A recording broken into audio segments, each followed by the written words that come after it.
Monsieur Beau, bonjour. Bonjour et merci de m'inviter à votre émission. Je ne vous demanderai plus de vous présenter. Je pense qu'il est plus nécessaire, mais je vais très rapidement rappeler, Jacques Beau, que vous êtes colonel d'état-major général de l'armée suisse, ancien membre du renseignement stratégique. Vous écrivez beaucoup, vous publiez beaucoup, et vous êtes aussi très sollicité sur notamment des plateaux de télévision et des radios ici en Europe et pas seulement, hein, un peu partout dans le monde. D'ailleurs, nous avons convenu de parler, mais pas pour l'heure, pas pour l'instant. On va parler de votre livre, on va parler d'un thème qui a été très très demandé par les personnes qui suivent l'immersive et qui est la lutte contre le terrorisme djihadiste.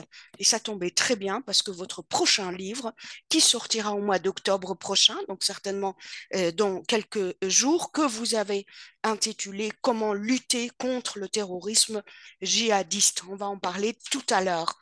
Alors, pour l'instant, moi, je vous propose de nous arrêter un temps soit peu sur les derniers développements de la guerre en Ukraine, de ce conflit euh, russo-ukrainien, ou je ne sais pas comment vous voulez l'appeler, vous, c'est plutôt les États-Unis versus Russie.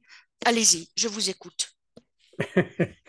Eh bien, oui, c'est un peu difficile à le définir. C'est vrai que sur le terrain, ce sont bien des Russes et des Ukrainiens qui s'affrontent, mais manifestement, du côté ukrainien, on peut dire que c'est plutôt les États-Unis qui s'affrontent à la Russie par Ukrainiens interposés. Là, je n'invente strictement rien du tout, car l'affrontement que l'on observe aujourd'hui, et pas seulement en Ukraine, mais également ce que l'on observe en Azerbaïdjan, en Arménie, entre l'Azerbaïdjan et l'Arménie, ce que l'on voit également dans le monde économique, tout ça était déjà comme un scénario écrit en 2019 par un think tank du Pentagone américain, qui est la Rand Corporation, et qui a écrit un document qui s'appelle Extending Russia ou Unbalancing Russia. Enfin, il y a deux documents, à vrai dire, qui ont été écrits et qui décrivent à peu près exactement le déroulement et le contexte global du conflit que l'on observe aujourd'hui physiquement et dont les Ukrainiens et les Russes aussi, parce que les deux meurent sur les champs de bataille, font actuellement les frais. Donc, il y a une stratégie qui est derrière ce que l'on observe, et cette stratégie américaine, elle a comme objectif, et de nouveau, je n'invente rien du tout, c'est écrit en toutes lettres, il s'agit d'isoler la Russie sur la scène internationale et faire en sorte qu'elle ne soit pas un compétiteur ou un rival des États-Unis. L'idée qui a prédominé dans la gestation de ce conflit, pourrait-on dire, et dans la genèse de ce conflit, était et d'ailleurs, de nouveau, là, je n'invente rien du tout, puisque c'est un conseiller de Zelensky qui l'a lui-même expliqué dans une interview qu'il a donnée en mars 2019 à une chaîne de télévision ukrainienne. Il a expliqué que la guerre que l'on observe aujourd'hui, en 2022, est une guerre qui devait être la clé d'entrée ou le ticket d'entrée de l'Ukraine pour l'OTAN. Et il était prévu que après une provocation ukrainienne, la Russie attaque l'Ukraine et qu'ensuite cela donne le prétexte pour une pluie de sanctions économiques qui auraient dû être si massives qu'elle aurait dû mettre la Russie à genoux en l'espace de quelques jours et ainsi offrir à l'Ukraine une victoire très rapide et de faire une défaite en fait russe, parce qu'on cherchait plus une défaite russe qu'une victoire ukrainienne, à vrai dire. Et de cette défaite devait émerger billet, le ticket d'entrée de l'Ukraine. Et Oleksiy Arestovitch dit même dans son interview que ce conflit devait se dérouler entre 2021 et 2022. Donc on est effectivement dans un scénario qui a été préparé, mûri par les États-Unis. Et c'est pour ça qu'on peut dire effectivement, si de fait ce sont bien les Ukrainiens et les Russes qui meurent sur le champ de bataille, c'est un combat, une guerre par Ukraine interposée que mènent les États-Unis contre la Russie. Vous êtes en train de me dire que les Américains ont tendu un piège à la Russie. Elle a mordu à l'hameçon et ça vous rappelle rien, ça? Ça veut dire qu'on rebelote par rapport à ce qu'on avait fait avec l'Irak, avec Saddam Hussein, quand l'ambassadeur ou Madame l'ambassadrice des États-Unis de l'époque à Bagdad avait dit à Monsieur Saddam Hussein que les Américains il n'en a rien à fiche s'il a envie d'envahir le Koweït qu'il y aille. Et il n'a pas attendu très longtemps avant d'envahir le Koweït et vous connaissez la suite. Oui, là, vous parlez de deux conflits irakiens différents. Là, ce que vous évoquez, c'est un épisode qui s'est passé juste avant la première guerre du Golfe, Tout à fait. en 1990, lorsque l'ambassadrice américaine a pris Gillespie, a eu des discussions avec effectivement Saddam Hussein, et Saddam Hussein a averti qu'il allait envahir le Koweït pour différentes raisons, mais qui étaient des raisons le Koweït en fait prélevait du pétrole dans les nappes irakiennes et voilà. Enfin bref, on ne va pas rentrer dans tous les détails maintenant. Et après, Gillespie a effectivement dit pour nous, vous pouvez y aller, nous ça ne nous regarde pas. Et par la suite, en fait, on a bien vu que ça regardait bien les Américains. Là, je ne sais pas s'il y a vraiment eu un concours de circonstances maladroit, notamment de la part de l'ambassadrice, ou bien s'il y a vraiment eu un piège tendu. Je ne suis pas si sûr que ça a été à ce moment-là un piège tendu. Mais ça, évidemment, c'est mon interprétation. Je pense plutôt que c'est une suite malencontreuse d'incompréhension qui a conduit à cette situation. Mais en 2003, il y a évidemment eu, les Américains, eux, ont à ce moment-là falsifié des informations, y compris menti devant le Conseil de sécurité des Nations Unies pour déclencher une guerre. Et cette fois-ci, on a, euh, on pourrait dire que c'est un piège, mais c'est un piège que je pense les Russes avaient flairé. Et les Russes ont dit, bon, de toute façon, ils ne pouvaient pas faire autrement parce que la provocation était telle, il s'agissait d'utiliser les populations du Donbass, les populations russophones du Donbass, en quelque sorte l'appât de ce conflit et pour l'intervention russe. Et effectivement, les Russes savaient qu'ils ne pourraient pas euh, euh, se soustraire une intervention parce que les populations du Donbass leur sont très proches, elles sont très proches dans le cœur des Russes, si j'ose dire. Il y a une très grande compassion depuis 2014 entre la population russe de Russie et cette population du Donbass qui se fait bombarder avec l'accord de la communauté internationale, puisque durant ces 8 ans, c'est le gouvernement de Kiev qui tirait sur sa propre population. C'était bien les Ukrainiens contre lesquels tirait l'armée ukrainienne. Et donc, tout ça s'est fait dans l'ignorance totale des Occidentaux qui considèrent, et qui continuent d'ailleurs à considérer les Ukrainiens comme des sous-hommes en réalité, parce que c'est des gens dans lesquels on ne s'inquiète pas beaucoup du sort, ça sert uniquement à mettre en place une politique occidentale. C'est d'ailleurs, vous avez exactement le même mépris pour la vie humaine que les Occidentaux ont aujourd'hui pour l'armée ukrainienne, en réalité. Parce qu'on tout à fait. sait Mais, que l'armée ukrainienne subit des pertes énormes, qu'elle continue ce combat à cause des armes que les Occidentaux disent. Et d'ailleurs, les Occidentaux font tout pour empêcher, et ont tout fait pour empêcher des négociations entre Zelensky et la Russie. Et on utilise cette population ukrainienne, en fait, comme chair à canon pour des objectifs occidentaux. Et évidemment, on ne mentionne jamais les pertes ukrainiennes. Comme ça, on peut finalement, on applique cette politique. Elle paraît très innocente puisque nos médias ne parlent jamais des pertes que subissent l'Ukraine. Au contraire, on dit que l'Ukraine gagne, qu'il n'y a que des pertes du côté russe.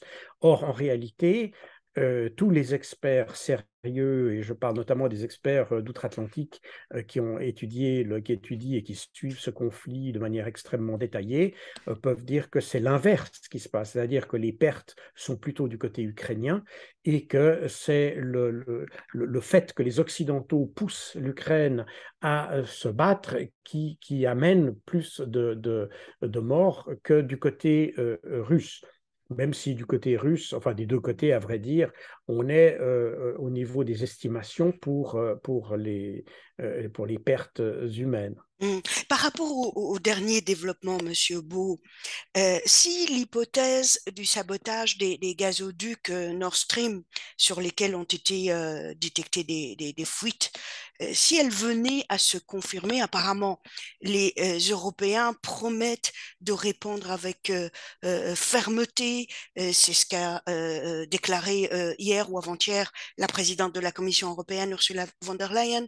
Les Américains se sont refusés, vous allez me dire pourquoi, à confirmer ou à infirmer un acte de sabotage. La Russie, de son côté, s'est dite très préoccupée avant de déclarer clairement que ce sabotage est vrai et qu'il provenait des Américains. Quelle a été votre lecture à vous et qu'est-ce que vous en pensez? Alors, effectivement, plusieurs hommes politiques européens ont parlé de sabotage. Et je pense qu'aujourd'hui, la plupart des experts sérieux s'accordent pour penser qu'il y a effectivement eu un sabotage. Bon, toute la question, c'est de savoir qui est l'auteur et qui en est responsable. Et évidemment, dans l'atmosphère qu'on a aujourd'hui en Europe, tous les regards se sont immédiatement portés sans savoir vraiment pourquoi. Enfin, on arrive à imaginer pourquoi, mais sans aucune preuve et aucun élément concret. Tous les regards sont tournés vers la Russie. La réalité est, si on est tout à fait honnête, c'est qu'on n'en sait rien. On ne sait pas qui en est l'auteur. La simultanéité des explosions qui ont affecté les trois gazoducs, c'est-à-dire les deux tubes de Nord Stream 1 et un tube de Nord Stream 2, la simultanéité suggère qu'il y a effectivement eu une volonté humaine derrière cet incident. Maintenant, si on procède par élimination et qu'on observe de manière un peu systématique les raisons pour lesquelles les uns et les autres auraient pu faire ça, on s'aperçoit que les Russes peuvent être éliminés assez rapidement pour plusieurs raisons. La première, c'est que les Russes ont la main sur le robinet, si j'ose dire, de ces gazoducs, et il n'était pas nécessaire pour eux de prendre des risques aussi importants pour aller jusque devant l'île de Bornholm, l'île danoise de Bornholm, pour faire ces sabotages. Par ailleurs, non seulement c'est une infrastructure qui appartient aux Russes, donc on ne verrait pas très bien pourquoi ils saboteraient leurs propres infrastructures. Je vous rappelle que ce sont les Occidentaux qui ont d'abord fermé Nord Stream 2, et puis ce sont les atermoiements dans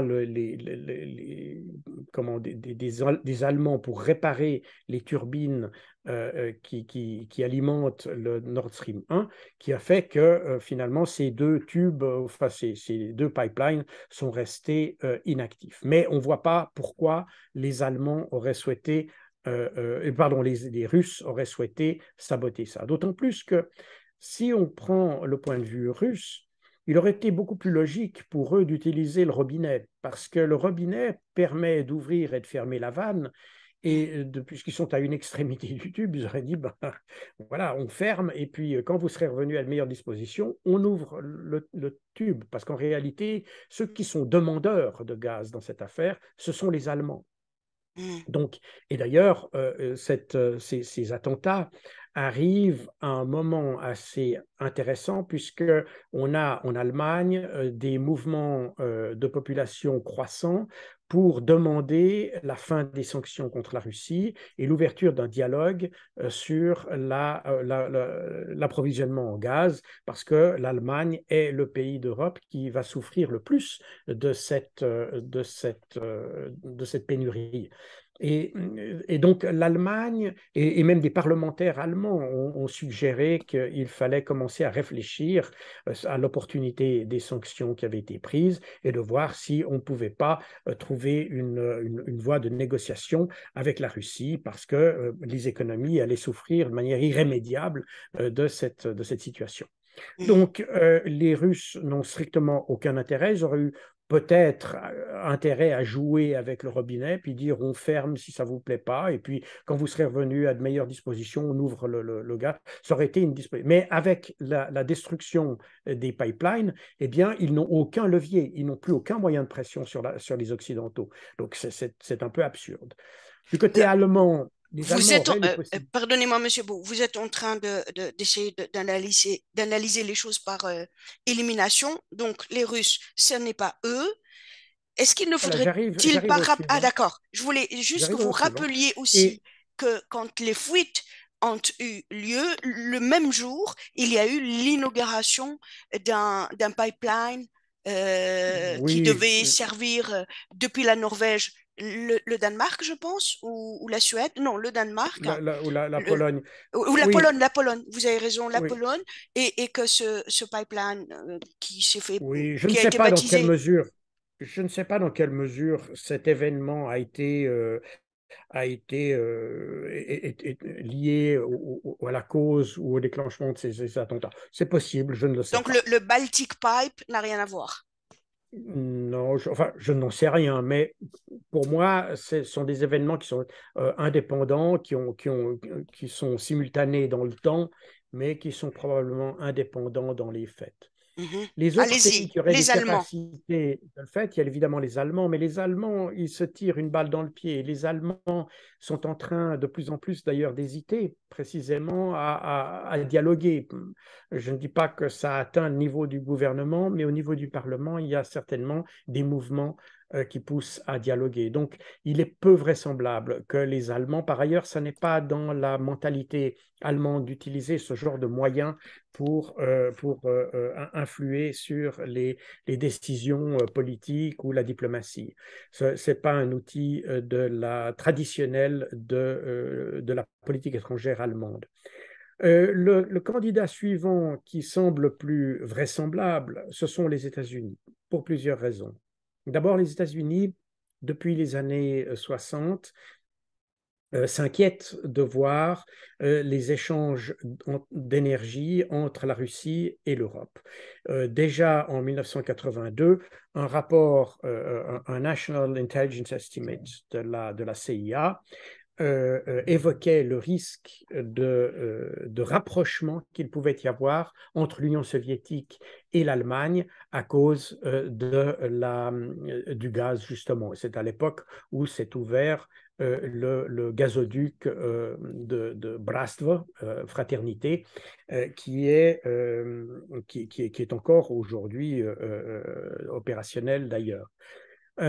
Et ce qui s'est passé, c'est que ce rapport de la CIA a enclenché, enfin, a permis à Ronald Reagan de signer un ordre présidentiel, Presidential Executive Order, pour autoriser le sabotage par la CIA de ce pipeline. Et c'est ce qui a été fait, et ça a été pratiquement une des seules interruptions de livraison entre la Russie, ou enfin l'Union soviétique à l'époque, et l'Allemagne. Donc, il y a eu, c'est la conséquence de ce sabotage qui a été fait avec des logiciels qui avaient été trafiqués de façon à surcharger les pompes et à créer une explosion dans le pipeline. Donc, les Américains ont déjà une histoire de sabotage de ces pipelines. On sait, et notamment sous le mandat de Donald Trump, qu'ils sont revenus avec le même argument, exactement le même qu'ils avaient sorti en 1982, c'est-à-dire que la livraison de gaz par la Russie à l'Europe et à l'Allemagne en particulier crée une dépendance que les Américains ne voyaient pas d'un bon œil. Et c'est la raison pour laquelle l'administration Trump a commencé à faire des pressions sur l'Allemagne pour qu'elle cesse le projet. L'Allemagne a résisté. Il y a eu certaines sanctions qui ont été prises contre l'Allemagne. Et finalement, l'Allemagne a utilisé des artifices de certification et des artifices administratifs pour retarder l'ouverture de ce pipeline. Donc, on sait que les Américains étaient opposés à ce pipeline. Par ailleurs, il y a d'autres acteurs, mais qui, je ne pense pas, enfin, qui ont certainement probablement contribué, mais pas de manière très active dans ce sabotage, c'est la Pologne. La Pologne est un pays qui s'est opposé dès le début à la réalisation de ces pipelines parce que, à vrai dire, les Polonais auraient préféré que ces pipelines passent à travers leur territoire, tout simplement parce que le gaz qui passe à travers le territoire, c'est le cas par exemple de l'Ukraine, donne lieu à des versements de royalties qui sont assez importants de la part des Russes, et pour l'Ukraine, c'est une part importante des revenus de l'Ukraine que le passage de ce gaz sur son territoire.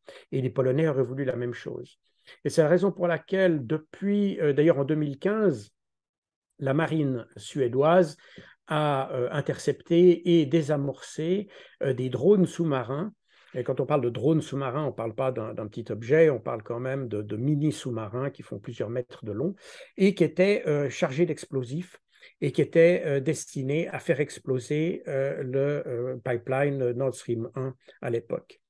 Donc, il y a une histoire de tentatives de sabotage sur ces pipelines et les moyens qui sont utilisés rappellent je pense qu'on peut le dire sans trop se mouiller, que ce sont des moyens américains. Par ailleurs, il faut rappeler que ces dernières semaines, il y a une flottille, une task force de l'US Navy qui a opéré exactement dans la zone où se sont déroulés ces attentats, avec des mouvements d'hélicoptères et de forces spéciales dans des exercices d'ailleurs d'utilisation d'explosifs dans cette zone très spécifique.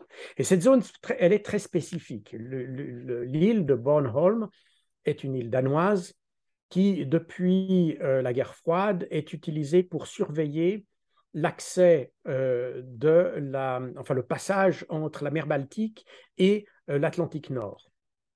Elle est placée à un endroit où le détroit est très étroit et qui permet donc d'avoir une très bonne visibilité sur les activités sous-marines. Et vous avez sur l'île de Bornholm même, vous avez plusieurs stations d'écoute électronique, certaines d'ailleurs qui sont faites en collaboration avec les États-Unis, et puis des stations d'écoute sous-marine qui permettent d'avoir une image très précise de ce qui se passe dans la zone. Par conséquent, l'idée que les Russes auraient fait ça, il est difficile d'imaginer que les Russes aient pu s'approcher aussi près de Bornholm sans avoir été détectés par les Danois. Ce qui laisse d'ailleurs, à l'inverse, supposer que si les Américains l'ont fait, ça s'est fait avec la complicité des Danois parce qu'ils savent exactement ce qui se passe dans cette zone que l'on appelle, dans la terminologie de l'OTAN, c'est les BALTAP, donc Baltic Approaches, les approches de la Baltique. Et c'est vraiment un endroit stratégique de l'OTAN pour surveiller la marine nucléaire, la marine nucléaire russe. Et Monsieur Beau, Donc, un autre argument qui plaiderait en votre faveur, enfin je veux dire en la faveur de votre thèse, que c'est les Américains qui sont derrière ce sabotage, ça serait la déclaration de Monsieur Biden tout à fait au début du conflit, hein, quand il avait dit les pipelines russes, je vais m'en occuper, je vais y mettre fin. tout à fait, il avait dit ça le 7 février, alors, lors de la visite de Olaf Scholz Oui, oui, c'était une à condition, pardonnez-moi. Il avait dit si la Russie euh, attaque l'Ukraine attaque avec et que l'Ukraine, franchit la frontière, les pipelines, je on, vais m'en occuper. les pipelines n'existeront plus. Oui, oui, tout à fait. Et puis une journaliste lui a demandé comment vous allez faire et il a dit, je ne vais pas vous le dire, mais je peux vous promettre que on parlera, on va s'en occuper. Et quand Donc, les Européens, comme Madame von der Leyen et puis même Joseph Borrell hier et avant-hier, ils disaient ouais, on va être ferme, on va intensifier les sanctions s'il s'avère que c'est la Russie qui est derrière ce sabotage. Maintenant, s'il y a de vraies enquêtes approfondies, honnêtes, et qu'il s'avère que c'est les États-Unis qui sont derrière ce sabotage. Est-ce que vous imaginez, Monsieur Beau, que l'Union européenne, par la voix de la présidente de la Commission européenne, va nous dire, eh bien, nous allons imposer des sanctions aux États-Unis d'Amérique. alors, C'est envisageable, ça? je ne peux pas préjuger de ce qui va se passer, je n'ai pas de boule de cristal, mais je pense, connaissant ou voyant comment se comporte Madame von der Leyen, voyons la dynamique politique qu'il y a en Europe en ce moment à l'égard de la Russie, je pense qu'on peut affirmer sans trop se tromper qu'il n'y aura pas d'enquête honnête. Soit il n'y aura pas d'enquête, soit elle ne sera pas honnête. Et je pense qu'aujourd'hui, beaucoup d'experts militaires, notamment des anglo-saxons avec lesquels je suis en contact, constatent, font la même observation que moi et que la probabilité pour que ce soit les États-Unis qui soient les auteurs, de nouveau, formellement, on ne le sait pas et on reste dans les conjectures, mais la probabilité que ce soit eux est assez grande. Et il est évident que si ça se dévoilait, ce serait un problème diplomatique majeur entre les États-Unis et l'Europe, d'autant plus que l'Europe aujourd'hui est certainement le grand perdant de ce conflit, car les sanctions qu'il y a vont affecter en tout premier lieu son économie et beaucoup plus durement qu'elles ne vont affecter l'économie russe. Par Et conséquent, pas que, Monsieur Bou, non, non, non, non, bien entendu, La mais Chine récupère le gaz bon marché. non, Et non, comme on est vous avez d'accord, on dit, est donc, d'accord. les Européens, c'est le dindon de la farce.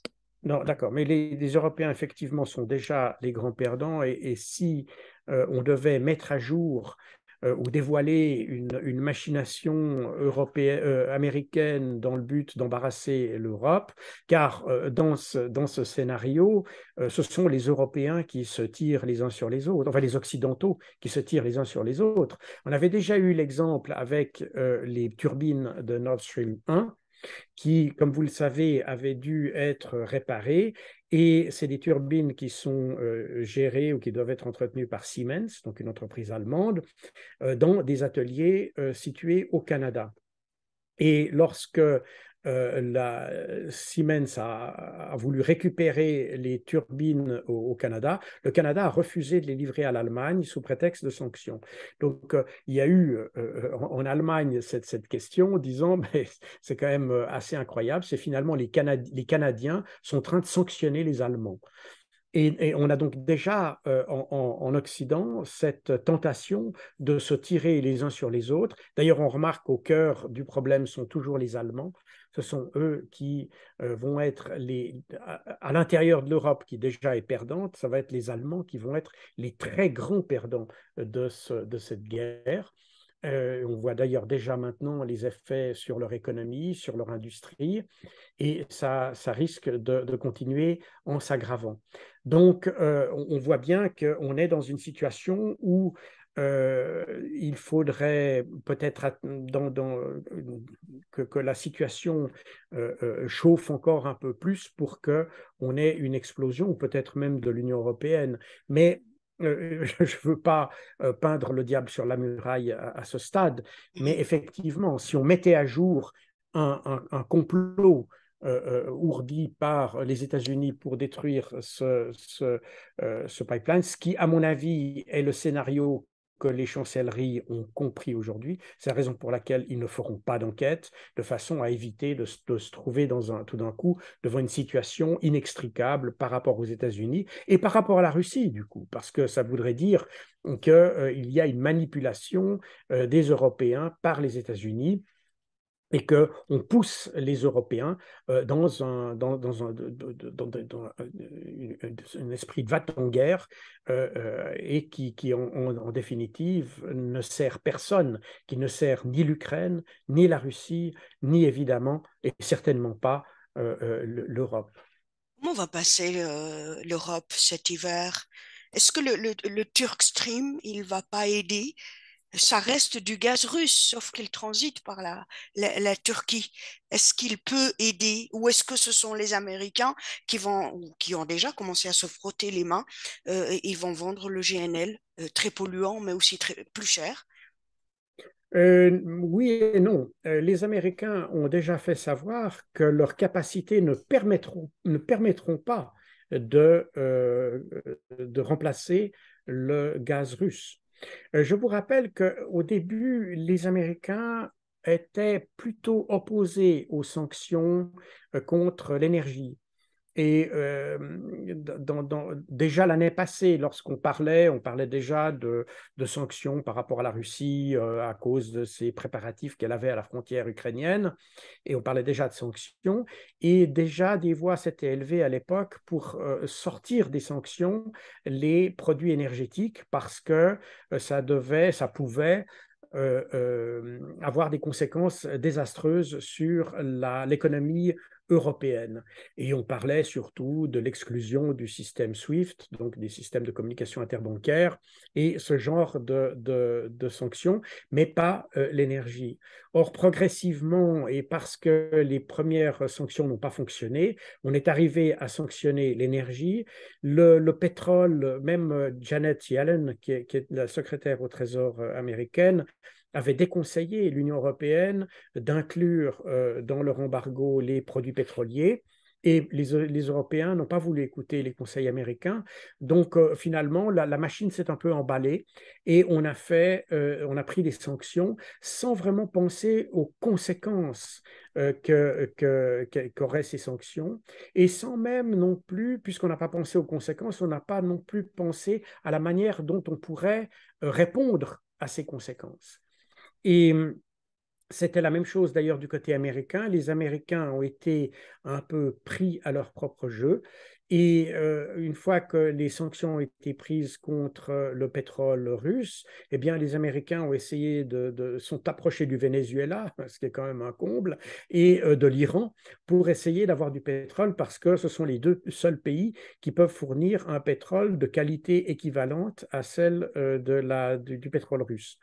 Mhm. Donc, on voit bien que les sanctions occidentales n'ont pas été réfléchies jusqu'au bout. Elles ont été prises de manière hâtive dans le but d'affaiblir brutalement la Russie. Et voyant que la Russie ne s'affaiblissait pas, on a rajouté des sanctions aux sanctions jusqu'à finalement nous sanctionner nous-mêmes en réalité. Donc c'est une boucle dans laquelle on s'est engagé sans réfléchir, vraiment sans réflexion. C'est pour ça que j'ai plutôt, quand on me demande euh, quels sont les grands dessins de l'Europe, etc., j'ai plutôt l'impression de voir des idiots qui prennent des décisions un peu à l'emporte-pièce, comme ça, rapidement, en secouant la manche, pour voir ce qui pourrait faire mal aux Russes. Or, en réalité, on s'aperçoit que l'économie russe est touchée par les sanctions, bien entendu, mais elle l'est beaucoup moins que ce qu'on le supposait. Elle se rétablit Est-ce que même très bien. Monsieur Beau, il nous reste pour cette première partie 4 bonnes minutes.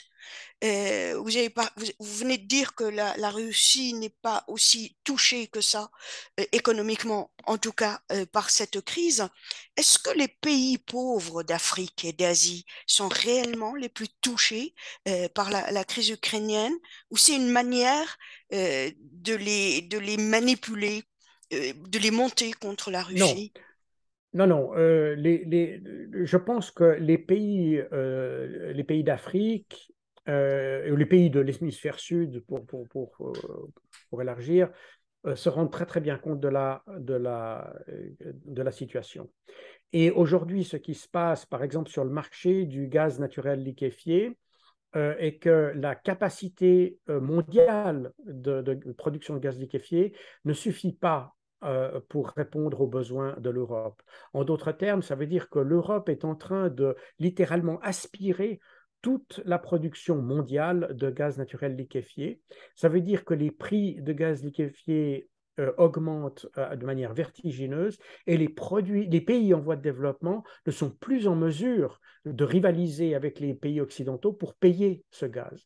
En d'autres termes, pratiquement toute la production mondiale est en train gentiment de se rediriger sur l'Europe au détriment du reste du monde. Et ça, les pays du tiers-monde s'en aperçoivent. Ils voient que ce sont les Européens qui sont en train de réparer leurs erreurs en prenant finalement les ressources du reste du monde.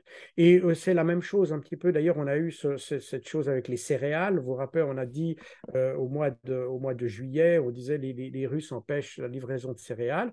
En réalité, après que l'accord a été signé à Istanbul entre la Russie et l'Ukraine, eh bien, on s'est aperçu, et c'est de nouveau des chiffres de la BBC, que 83% de la production ou plutôt des exportations de l'Ukraine, des exportations de céréales, allaient en réalité vers